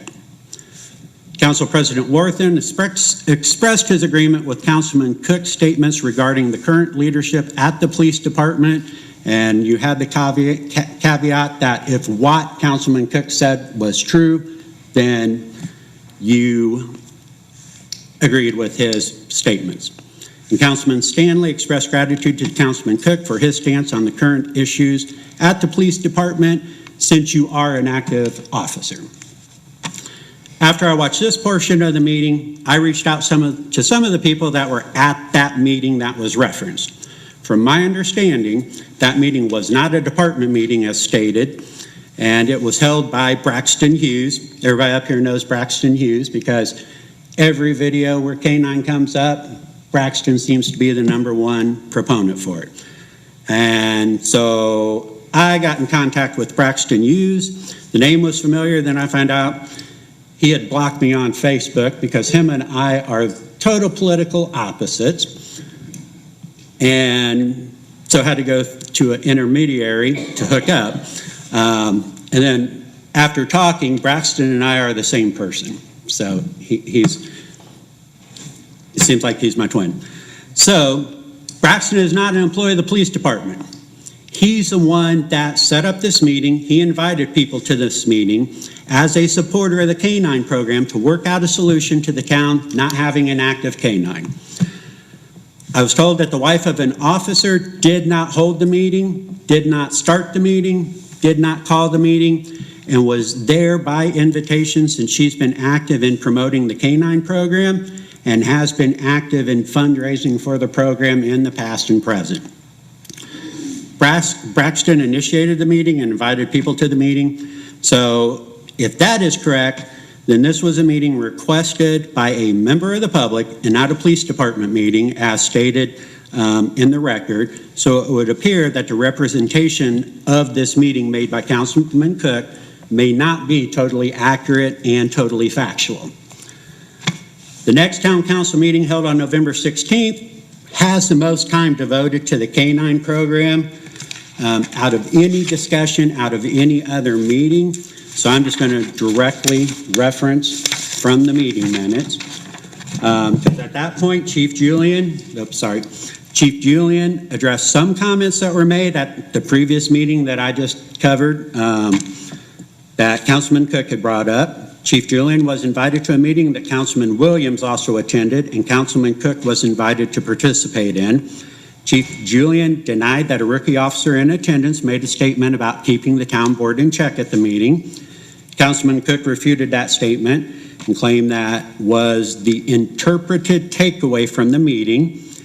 Chief Julian stated that the purpose of the meeting was to discuss funding for the Canine Program. He noted a question was raised as to why the town council has so much control over this, and then explained that this is not a line item in the budget, but an additional appropriation which would need to be made by the town council. Councilman Cook voiced his displeasure that donations were still being accepted for the Canine unit, even though the council is working on funding the unit.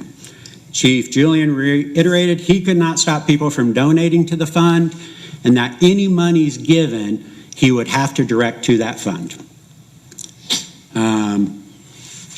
Chief Julian presented quotes from 3 training facilities for a dog, and it included the dog, and he stated that the handler he selected from the force was vetted by 3 other canine handlers outside of the department.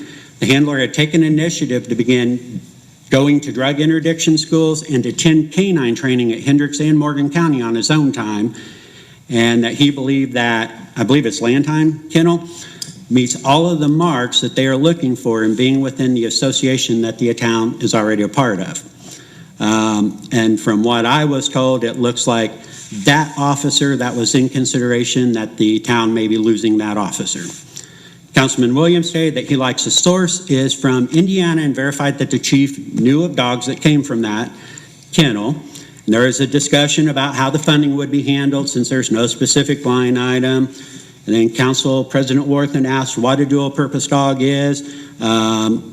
And then I learned that dual-purpose dogs have 4 purposes, so why is it called a dual-purpose dog? But it's a dual-purpose dog, so that was all covered.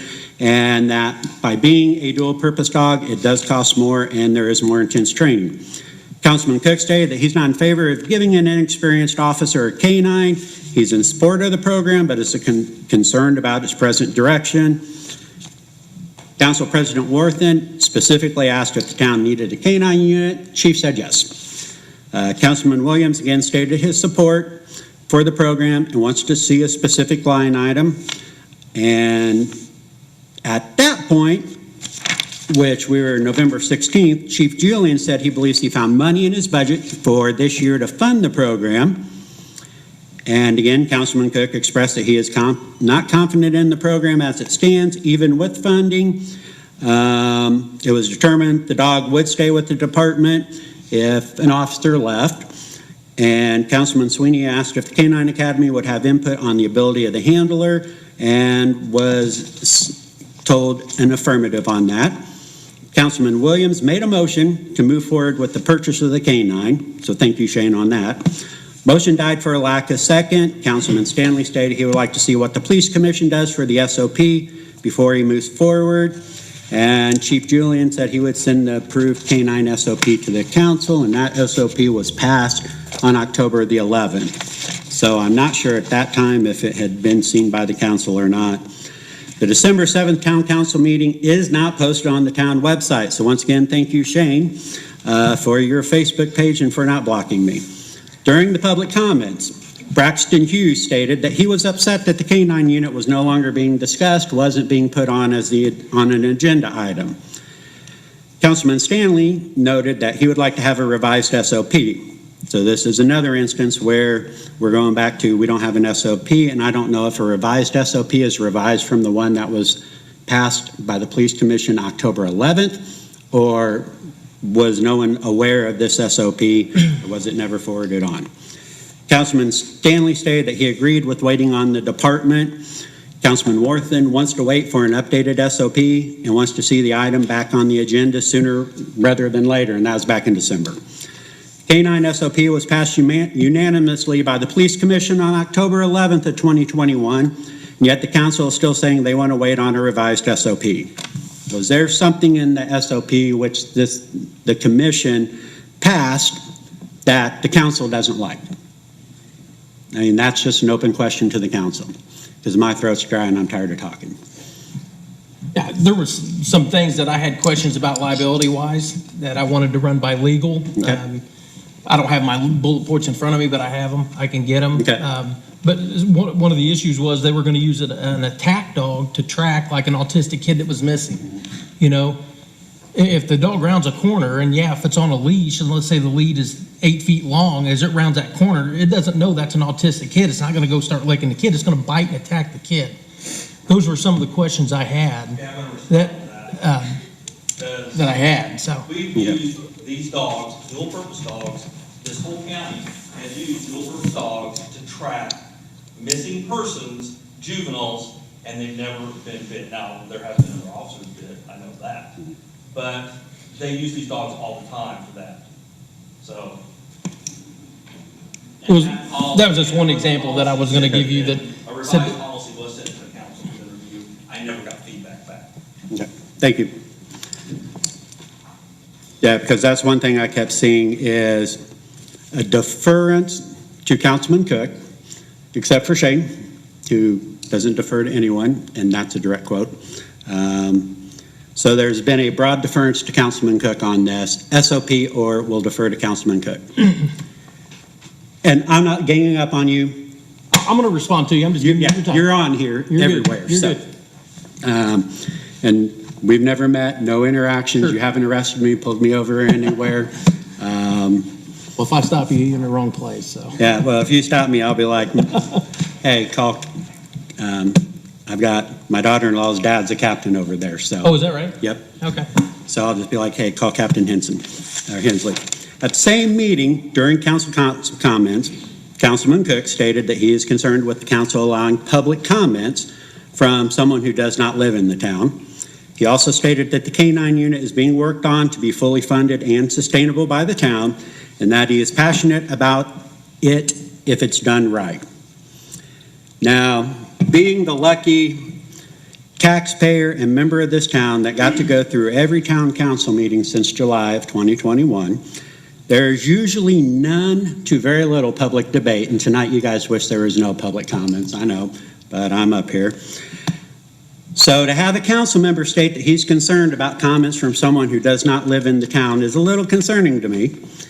So I know that Braxton does business in Mooresville, and on his first journey up here at the beginning of this, he stated his name, where he lived. He didn't hide. He said he lived in Canby, that he does real estate and does business in Morgan County and Mooresville, and he frequents businesses in Mooresville. And he's been the most public advocate for the police canine program, both online and in front of this council, even to the point of holding a meeting with interested parties on his own time at his invitation to try to advance that program. So I personally object to any council member being concerned with anybody taking the time to not only attend one of these meetings, which is not, just so everybody at home knows, it's not the funnest thing in the world to sit back there going, I got to pee, can I make it before I'm going to get up there and talk? And then trying to time who's talking, so anybody after me, I apologize. But from watching each one of these meetings and reading all the minutes, I find nothing that Braxton said out of order at any point. His comments, his appearance, his actions, nothing would justify any member of this council to express concern on anyone making comments. Otherwise, this council really should consider making an adjustment and removing public comments and from the agenda and replace it with Mooresville voting eligible residents and business owner comments. Finally, and you don't have to clap, on February 1st, council meeting, during the town council comments, Councilman Cook directly addressed Braxton Hughes, who prior made the comment about, I don't like people not living in the town making comments. But then in your council section, you directly addressed Braxton Hughes, who was sitting in the audience, and told him that you addressed the canine policy and stated that his recommendations, which your recommendations are from the minutes, that his recommendations were passed along to Chief Julian. Councilman Cook also stated that he was trying to protect the town from federal lawsuits, which I'll assume that's from the bite comments you just made. Now, from a taxpayer's perspective, and I live in Mooresville, I pay a ton of taxes. Right. We're not even going to talk about the sewer bill, but when that happened, I supported and backed you, Shane, on that one. I'm a taxpayer. I pay a lot of taxes. I appreciate any council member trying to protect this town from federal lawsuits, state lawsuits, civil litigation, any kind of lawsuits. If you say you're going to lower taxes, I greatly appreciate that, but then I'm going to be like, what's going to be the cut on the budget? Because I am a fiscal conservative and a budget person. But it's impossible to shield the town from all possible lawsuits that pertain to anything in the policing community. You're an officer, you know. You look at someone wrong, you can be sued. You pull me over, my granddaughter's biracial. I can sue you for prejudice. You cannot protect every aspect of this town from a lawsuit. I appreciate the thought. but it's personally, physically impossible. And I personally think that holding up an active canine unit just because there could possibly be a lawsuit sometime in the future is just a blanket statement. That's just a blanket statement to block the program from progressing or moving on. So I stand before this council asking each and every member, and from watching all of these meetings, I think the answer is yes, but to see, does each member support a canine program? Because I know Jeff, I know you have said, Shane, you put a motion out there. I mean, does the rest of the council support a canine program? I mean, it's a simple yes or no. Yes. Okay. Now, as I said, watching these meetings, it appears that everyone agrees that a canine's needed, but all but one member of this council always defers to Councilman Cook on decisions, even though you admitted in questions that, not my questions, but going through the hours of videos, that you don't have a good relationship with the police administration as a liaison, and is not and has not been a canine handler or a canine trainer. Your experience with canines is by being an active duty officer and witnessing things in your job. Nobody on this council has been a police canine handler or trainer. Security dogs, and one thing I'll never forget from watching these is your dog's from Germany. That pops out in my mind every time. Yep. So My dog's imported. Yep. So yeah, time and time again, we see any obstruction anytime that the police chief or the public has addressed this council on the matter of a canine. So not having an active canine really can hinder this town greatly, and only by God's grace and luck has there not been an instance where a child has wandered off, an elderly person with dementia has wandered off, because if that were to happen and they're in a field near White Lick Creek and it can take 30 minutes to an hour before it's noticed, someone in the police department has to contact another jurisdiction with a dog to come search. And that can turn out tragically. So one thing to make a correction on, because you had made the comment and you made the comment about the police dogs don't bite. I personally witnessed an incident where the last retired police dog did bite a suspect. They were taken to the hospital to, I assume, to get the wound fixed. So I'm sure the police department has to track that information, probably for insurance and liability and legal. So I'm sure if you ask anyone on the police force, that information is readily available. So these dogs do bite if there's an issue where their handler is being attacked or they're given a command. And I assume that's how it works, not being a canine expert, but I'm sure there's a command to attack and bite. So I did witness that, an incident like that happen. So I personally find the handling of this entire program by this council really offsetting as a taxpayer. And I'm left to question, what is the real reason this council has not moved forward on this since July of 2021? An SOP was created and approved, bids have been presented, even ones directed after a council member wanted one of his co-workers to give a bid and to be contacted. And preferred kennels and members of this council had bids presented, yet we still have no canine program. And this question, had a question that it looks like in November, the police chief could have purchased on his own a canine with funds from the gas fund, because at that point, Shane brought up there was $55,000 in that. They were coming up to the end of the year. There was excess funds in there with what the price of gas was last year. So it looked like the chief could have just straight out purchased a dog out of the surplus gas funds. The town attorney had made a statement, and then Paige was sitting here and said he would just have to do a transfer of the money. So it appears like he could have done that, but then it appears that the council just keeps kicking the issue down the road. We're 3 quarters in now. We've done 3 fiscal quarters since this was first brought to the council's attention. Now, I know this council makeup's going to change in 3 more fiscal quarters. because you are not running again. You're in a three-way race. So we are going to have a different looking council come January. So do we need to wait until we have a new council to bring this up again? The citizens of Morrisville should not have to wait, and they should not have to hear a council degrade the police administration in public meetings. Members of the police department, new police officers, rookie police officers. As a taxpayer, as a member of the community, it's real concerning when I'm hearing that, because we got a lot of new officers, correct? And I remember when Chief Julian was put in, and that whole debacle about police chiefs dropped out because of politics. And we could not hire police officers here. They're going to other jurisdictions. How hard was it to get new officers? And then to be told, hey, this rookie officer can't even police, let alone anything else, and he's got 1 year and 7 months in. So I see a young police officer in town, should I be wary because this guy may be Barney Fife and trigger happy because he doesn't know what the heck he's doing.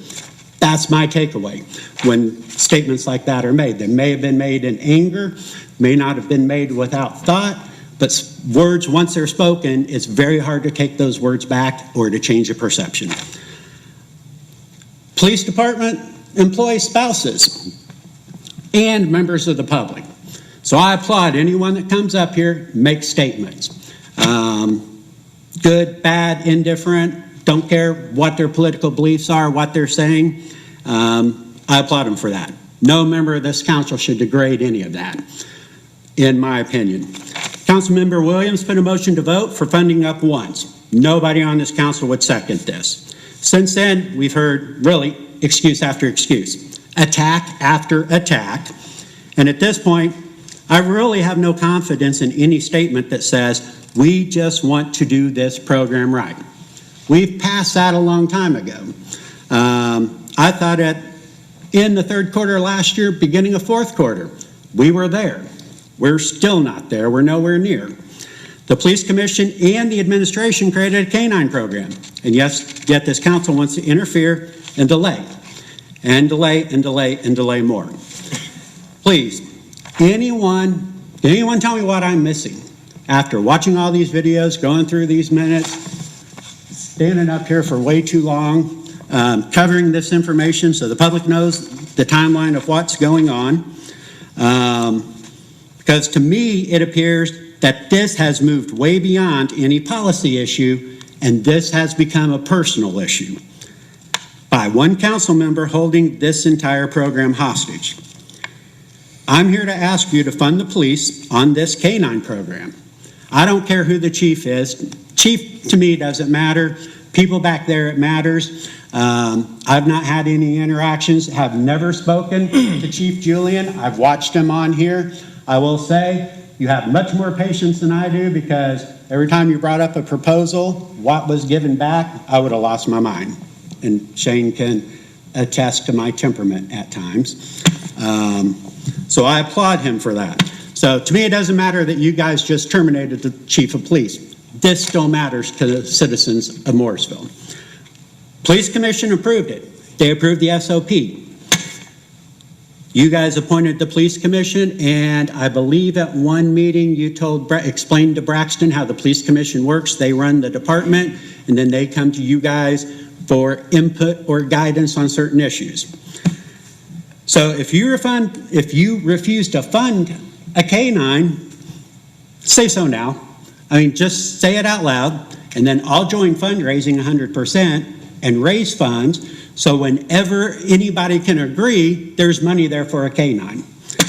That's what this community's been doing. So if the community's taking their own money and buying a canine and funding it, the community wants a canine. How many people voluntarily give you money, Shane, or you money, Jeff, just because I want to give my money away? And people have been funding and are still funding canine. If you want to continue to debate and the delay, then please say so now, because we've got an election coming up. And so then I'll ask Virginia Perry what your thoughts are on this. I'll ask her opponent what his thoughts are on this. I'll ask your two opponents what their thoughts are, and we'll figure out, do we need to work on these two positions that are up this fall in this council. Or preferably, just fund this, let the police commission, whoever is going to be running the police department after tonight, kind of ironic that I'm bringing all this up after what happened, and let the police department do their jobs that I, as a taxpayer, contribute in paying for. If we need to put more pressure on the council to get movement, let me know, because we can get a lot of people start coming in and filling this building. It's kind of warm in here, so if we get a lot more bodies in here, it's going to get hot. But if that, following Shane's guidance, get everybody involved, if that's what we have to do, I'm 100% on board with that. I see it as a fundamental safety issue and liability issue for the town, not having a K-9. Knowing other officers that work for IMPD, I know their Canine program is screwed up with some of the officers that handle it.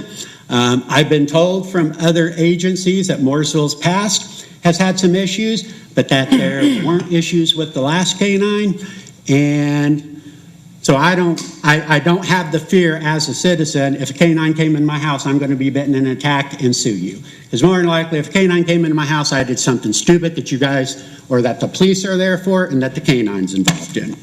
So please, move this forward, fund this. I mean, put a motion out there again, fund it, get the money in place, everything else can be worked out. Because a K-9's not going to be dropped off FedEx tomorrow with a handler hitting the street, am I correct? There's going to be time for training. You guys have time to work the fine details out. The police commission can handle that. The police department can handle that. The council, really, I think you guys have got hung up in deferring over to Jeff.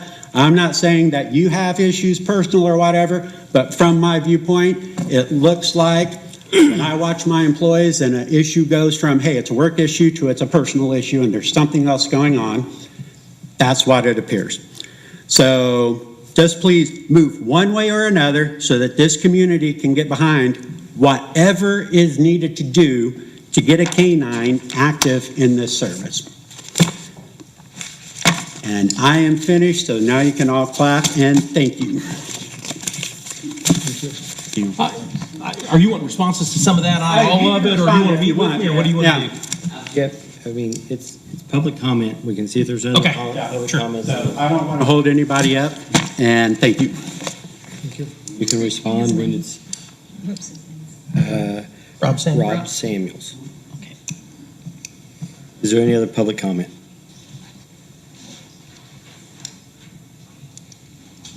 I need a motion for approval of payment of claim. Make a motion that we approve claims in the amount of $900,340.29. Motion been made. Do I have a second? Motion made and seconded. All in favor? Can I ask a quick question?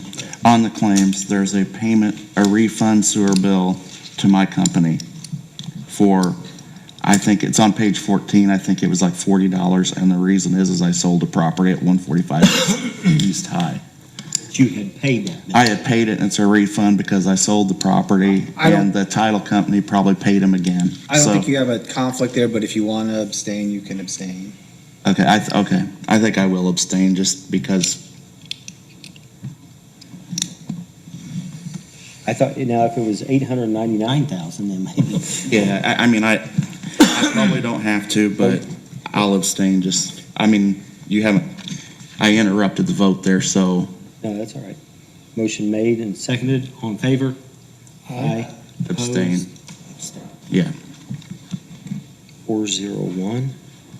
Motion was Dustin Gray. Town council comments. Okay.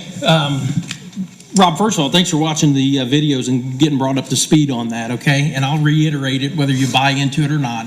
I am 100% behind the Canine Program funded by this council, okay? I started with Mooresville Police back in 1997, made it 2018, and made a jump up to Indy, okay? There's no secret there. I don't gloat it up here, but that's what I did. I seen the first canine come to Mooresville PD, okay? It was a donated dog. And we ran 3 dogs on a donated program with no money. Reckless spending. We couldn't even afford to feed the dog. We were running around with our hands out constantly for dog care, vet bills, food, whatever the case may be, okay? I come on the council. I want to fund it. I do. I've said it on record. I want to do it right, okay? I want the best dog we can possibly get. I started asking questions to clarify it. I don't know Mike Deal, okay? I know of Mike Deal, all right? I've talked to several agencies in this state about canines. Every single person I talk to comes back to Von Lake Kennels. That's everybody I talk to, okay? So that's why I started getting behind Von Lake Kennels, because I'm not the expert in it. I rely on other people's information on what they say is good, okay? They train FBI dogs, they train Secret Service dogs, all that, okay? I've asked our legal counsel to look into Von Lake Kennels. There's no issues there, okay? I made the comment about a rookie officer. The only reason being is because I remember being a rookie officer, okay? And I was here at Mooresville. And there was times within that year, I didn't even know all the streets in town, you know? Let alone getting a dog that I'm responsible for to do other tasks other than being a police officer, taking radio runs, stopping cars, searching cars, things like that. A canine is a lot of responsibility. Ask any canine officer, they'll tell you, okay? I'm behind it 100% if it's done right. I don't want to set it up for failure because I've seen too many other officers within our department, old department, Mooresville PD, not as successful as they could because of mediocre dogs, not able to do the type of work that canines are required to do on a daily basis to stay up with their training and be proficient in their work. That's my only concern, is I want this to be the best it can possibly be. That's it. Question on that, because from everything I've watched, it seems like you had... I'm sorry, public comment is... Okay. And if you got questions afterwards, I'm more than happy to sit down with you. I haven't responded to the two individuals that you're referring to simply because I've been threatened with litigation. Okay, I've been for defamation of character, and I'm not going to set this town up for failure with a lawsuit on my actions on something that I said. Once those accusations are made to me, I cut all communications off. I want it done here in the public. I want it in front of everybody. I've got nothing to hide. That's the truth. I want the best thing we can do to make it successful. I've since been told that there was only one officer that put in for canine. That officer, I've been told, is looking for employment other places. So why spend $20,000 on a dog when we got nobody to work the dog? That's some of the concerns I have. So there's a lot more behind the scenes that the public doesn't know on why I base my decisions on. I don't want to be the police chief here. I don't know who's going to be the police chief here. I'll go on record and say I'm going to have zero involvement in that, okay? Zero. I'll let them decide, and they can do what they want to do. So there was rumors going around prior to Kevin coming in here as the police chief that I left Mooresville and I'm coming back to be the police chief. That was the rumors. Rumors fly.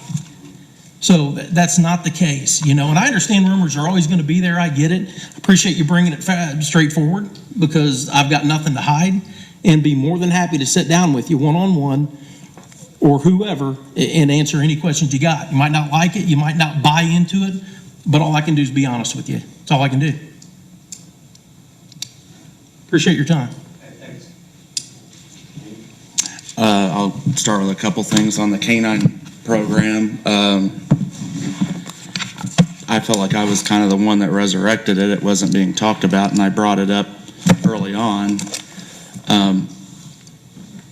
My feeling was we ended up with no dog. We had 3 dogs. We end up with no dogs. Why is that? I view it because it was run as a volunteer program, or a donation type program with no structure as far as SOPs and all of that. Otherwise, if that system worked, we would not have run out of dogs. If that system worked, this council would not be in the position it was to fund a dog, because we would have been done when the dog was purchased the first time. And I think when you have a living animal and it takes the time of the family that owns that handles the dog, and the trainer, takes a lot of their time. I think you need to have it structured, a permanent budget item, the SOPs everybody can live with. The reason the council's involved is because we're funding something new. As far as the books go, we're funding something new. So I've been for it from the start, remain for it, would vote for it again, but when I make a motion and it doesn't get seconded, I'm outnumbered. I mean, I do think that there could have been more cooperation. I've had conversations with the chief on this issue a couple of times in person. I think some of Councilman Cook's requests, I've seen the requests he made. I didn't think they were that unreasonable. And quite frankly, if you want me to be totally honest, and I had this conversation with the chief, and I probably shouldn't have, I said, do what he's asking. If there's a problem with what he's asking, you can go to the police commission later and have them update the SOP, and there's nothing the council can do. That's the truth of the matter. I said, think strategically. But that didn't happen. I get a text that says, no, eventually, after all this happens, I get a text to my phone that says, I think we're just going to leave the SOP and we're going to raise funds anyway. And I felt that was just not being very cooperative with the council, and I think you want your chief to be cooperative, okay? It works better. He's a department head, and it works better. Now, I will say that I was probably Chief Julian's biggest supporter, and there will be people mad at me in this room, and that's fine. I made my decision on my own. I did not defer to Councilman Cook. I came to it based on my personal experience with the chief on communications regarding big accidents not coming in, things like that. That being said, I will thank the chief for the things I think he's done well. The department became full. We were down a lot of officers when he came in, and I think he's done a good job with that sort of thing. So I want to thank him for his service. I think he served the town for 2 years plus and deserves a big thank you for that. So I put that on the record. That's really all I have. Bradley, do you have anything? I know nothing about a dog. I think it's a useful tool for law enforcement. And I do think we need one. And I'm ready to fund one anytime that we have a handler that's going to stay around, and, I'm all for it.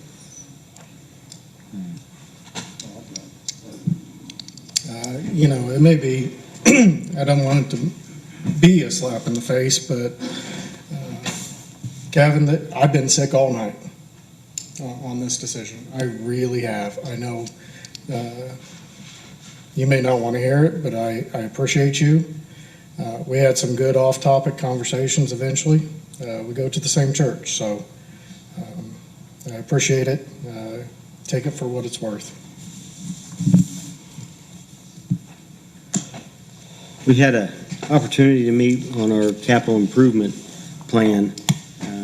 Shane and I met with financial advisors and department heads, and one of the things that we're looking at is possibly paying down some debt and being able to move within certain funds, income tax funds, that can only be used for public safety, move funding into those budget items that are paid off, and then create a line item that funds this permanently, the correct way. I always do defer to someone that I think has more knowledge, possibly even more wisdom than I do. So as far as the SOPs, I did say that I do want to see one council member's answers or questions answered, because I know nothing about dogs. I know nothing, like you said, I had to dual purpose.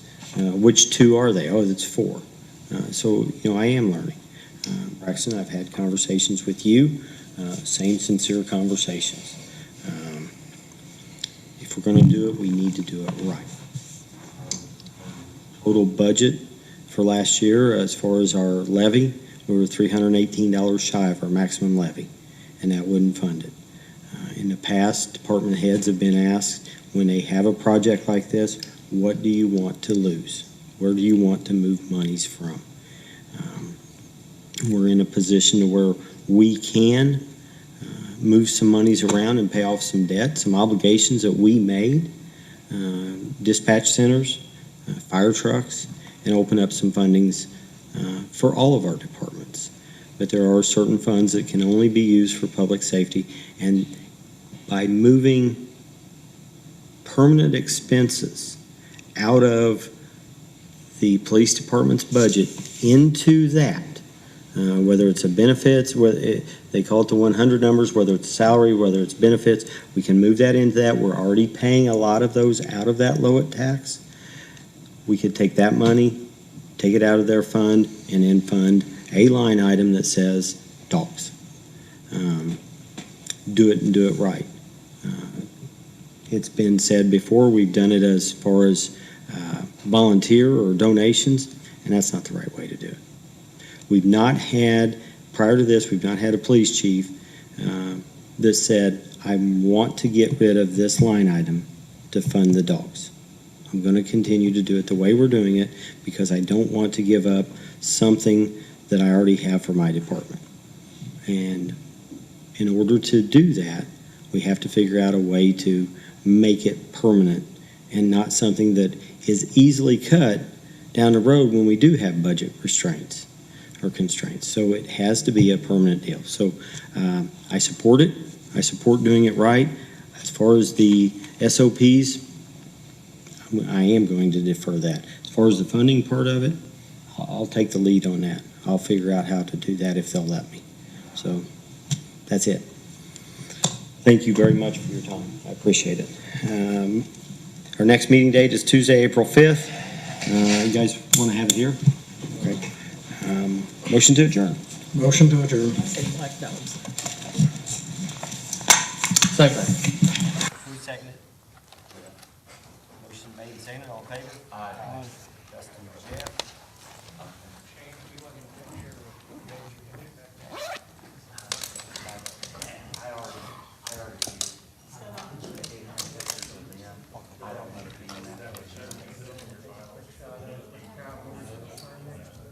I gave it to,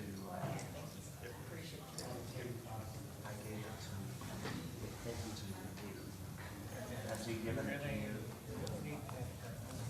What? Oh. Hey, Tom. Hey, why are you doing that?